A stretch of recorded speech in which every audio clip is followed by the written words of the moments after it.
अगर आप भी चाहते हैं कि आपन म्यूजिक के वीडियो सबसे पहले आप तक पहुंचे, तो लाल बटन को दबाकर चैनल को सब्सक्राइब जरूर कर ले और साथ में बेल आइकन को दबाना ना भूलें। रिकॉर्डिंग बा सोनी डिजिटल रिकॉर्डिंग स्टूडियो पता है।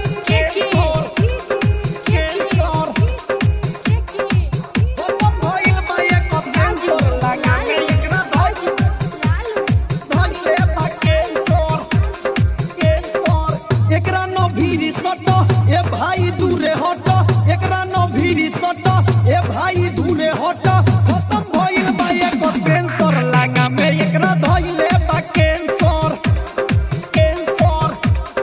कैंसर अपन सटावो ना सलेंसर लागा में एकरा धइले बा कैंसर कैंसर एकरा न भीरी सटा ए भाई दूरे हटा एकरा न भीरी सटा ए भाई दूरे हटा खत्म भइल बा एको सेंसर लागा में एकरा धइले बा कैंसर कैंसर कैंसर अपन सटावो ना सलेंसर लागा में एकरा धइले बा कैंसर लागा में एकरा धइले बा कैंसर ऊपर से देखे में बा ब्यूटीफुल हो, लेकिन सामान ये तो पावरफुल हो पावरफुल हो पावरफुल हो बाजा में धकई तो तोहके झिझोर दी कहिया के रस तो न पूरा निचोर दी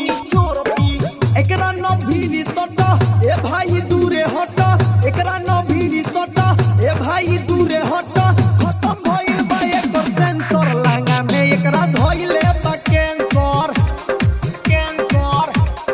कैंसर अपन सटावो ना सलेंसर लागा में एकरा धइले बा कैंसर कैंसर लागा में एकरा धइले बा कैंसर ई हमरा के माल न बपाई बंगाली 5 मिनट में तू हो जाइब खाली 5 मिनट में तू हो जाइब खाली देखो ही में लागत पाई नसाइल कतना जिला के हिला के बयाइल एकरा न भीरी सटा ए भाई दूरे हटा एकरा न भीरी सटा ए भाई दूरे हटा खत्म भइल बा एको सेंसर लागा में एकरा धइले बा कैंसर कैंसर कैंसर अपन सटावो ना सलेंसर लागा में एकरा धइले बा कैंसर कैंसर रिकॉर्डिंग बा सोनी डिजिटल रिकॉर्डिंग स्टूडियो पता है।